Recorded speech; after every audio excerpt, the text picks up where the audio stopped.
Hi, ladies and gentlemen.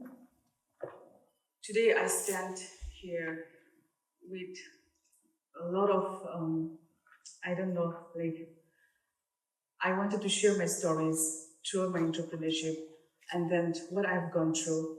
I haven't uh, said yes to this, not because I wanted to be here or to show to explain my achievements, but how my journey has taken me this far.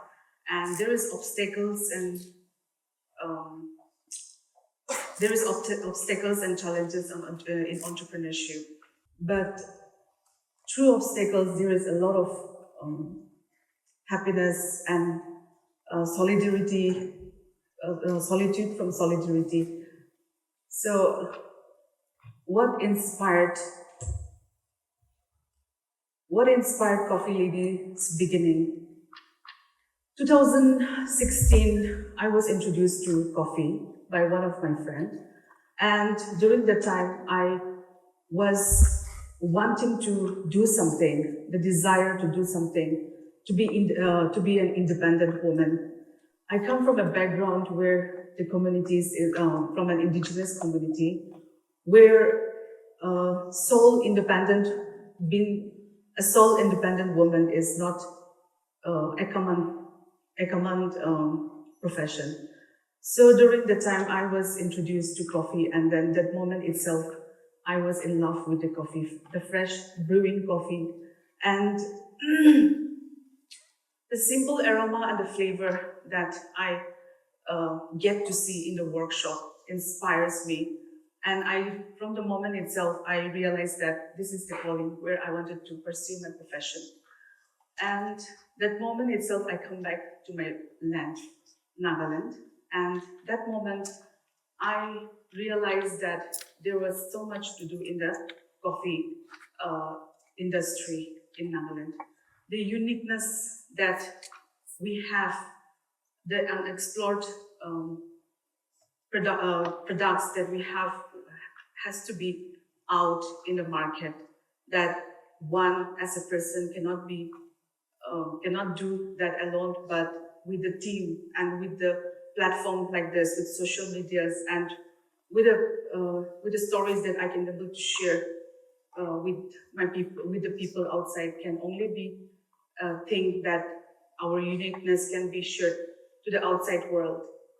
So in solitude, we find the answers, and in solidarity, we find strength. That is something how the Coffee Ladies origin.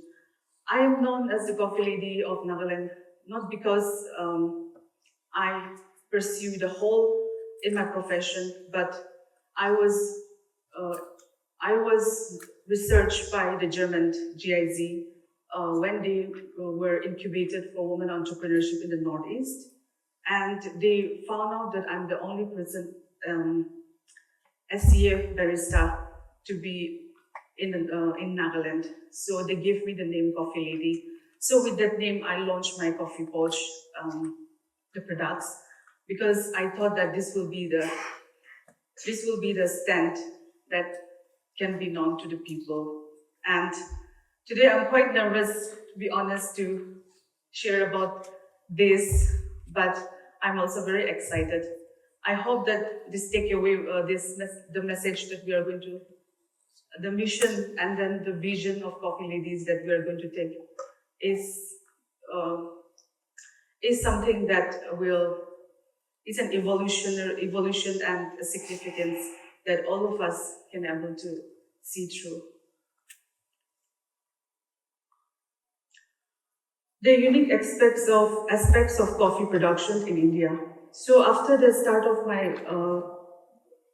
start of my entrepreneurship in coffee as a passion explorer in the coffee world, I found out that the coffee has been introduced in 1980s in Nagaland, but we are not a coffee coffee drinkers. We are not adapted to that culture, so we are all into tea, black tea, and the productions of tea was there, but the production of coffee wasn't there in Nagaland. Few of the productions was there from the department land resource, but it was not fully grown or fully sourced from the farmers.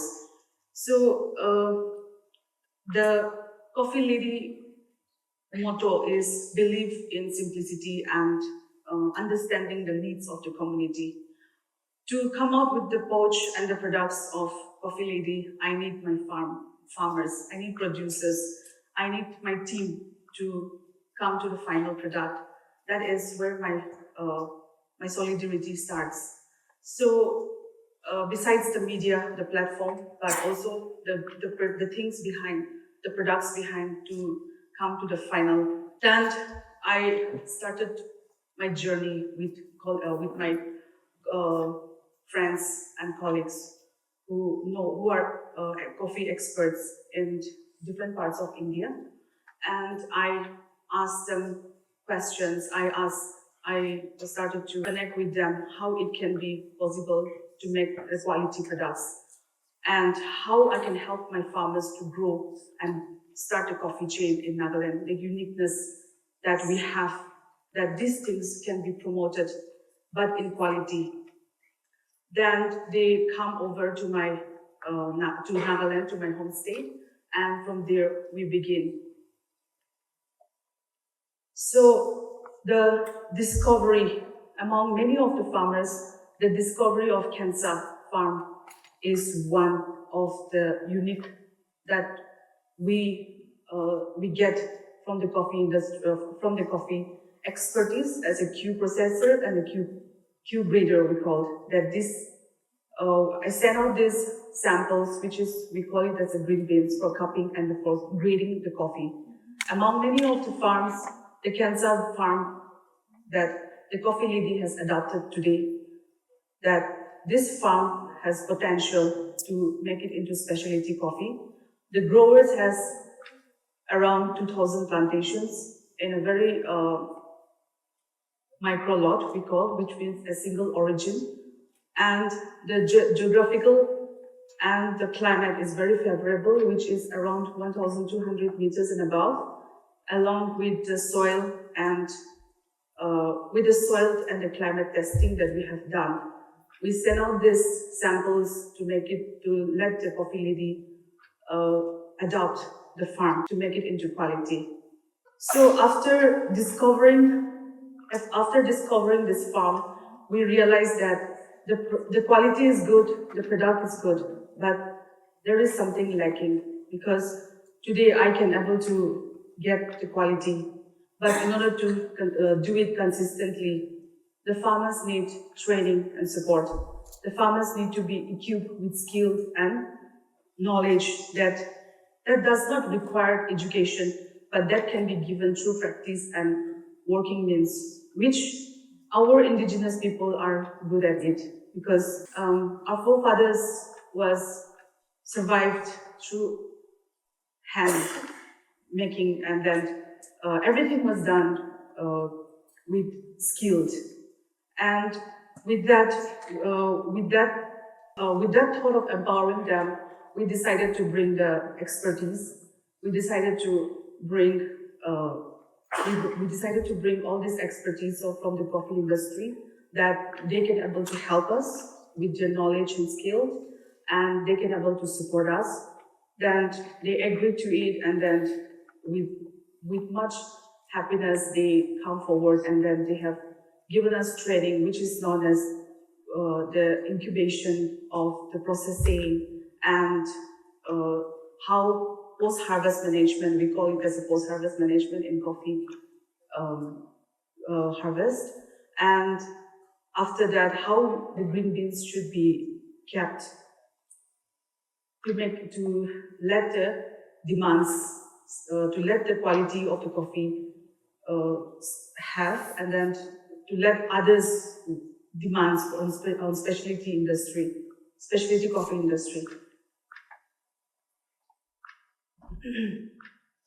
During these trainings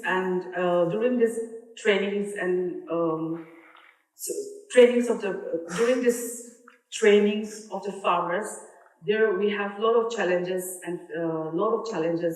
because the feasibility and the transportation of the road to go to different districts, because this Kensa village was in Mokokchung district and the coffee lady production is in Dimapur.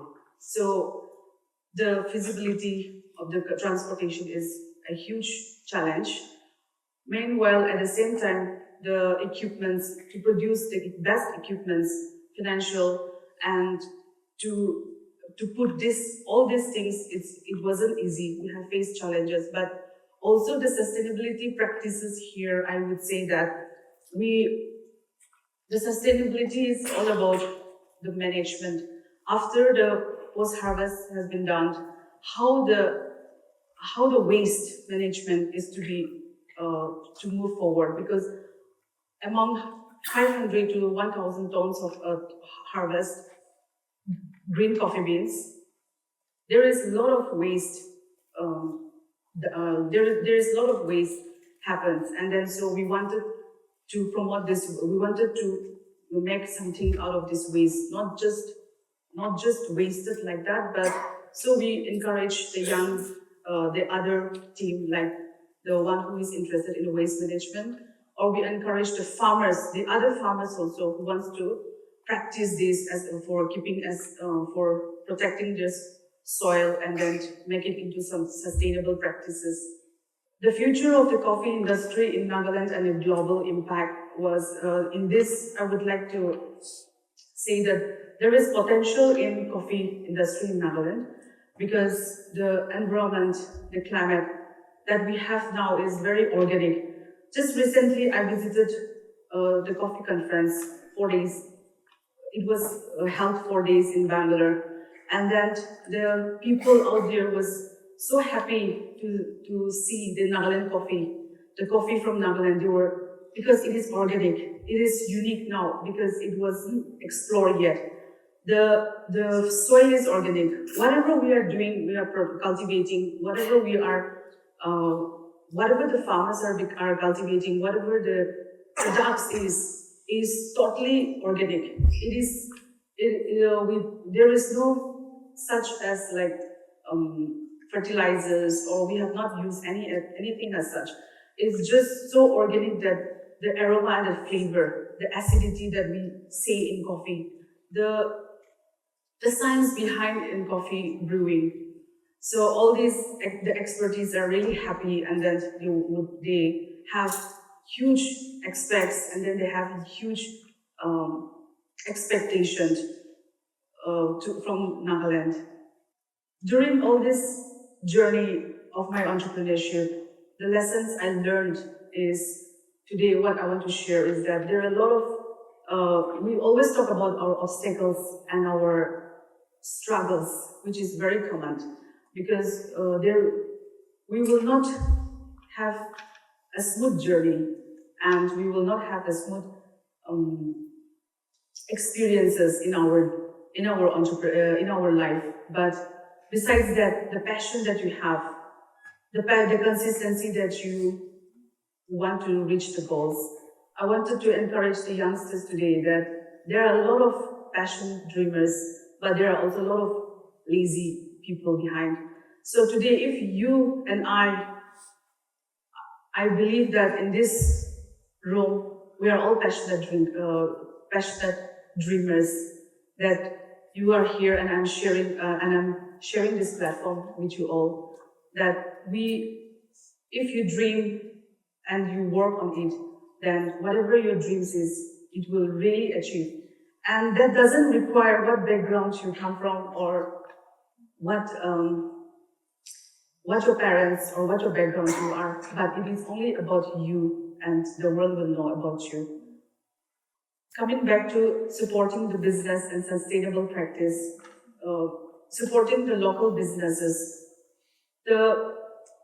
When people say that among the women entrepreneurs in coffee industry,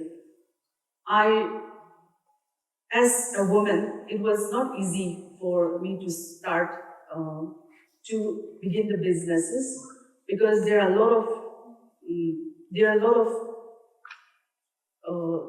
things behind the protocols as a woman, because we don't ant loan. we don't own land, sorry, and we don't have a property that is in our name. So to have that, to support our business, it wasn't easy. So, but then there are friends and communities and people like who wants to achieve, who wants to see us achieve, who believe in our dreams, and who wants to see us growing, supported us, and then with that support, I was able to support my farmers. I was able to support my team who are in this business together with me. The sustainable practices that I have mentioned earlier, that is the main mission that we are going to practice in the coming days. So today, the takeaway message that I wanted to share is coming from an indigenous community and starting as an entrepreneur from that community is not easy, but it is something worthwhile. Sharing the platform today with all the leaders here, with all the wonderful, intelligent people here is a privilege, and I would like to thank TEDx for giving me this wonderful opportunity. Thank you.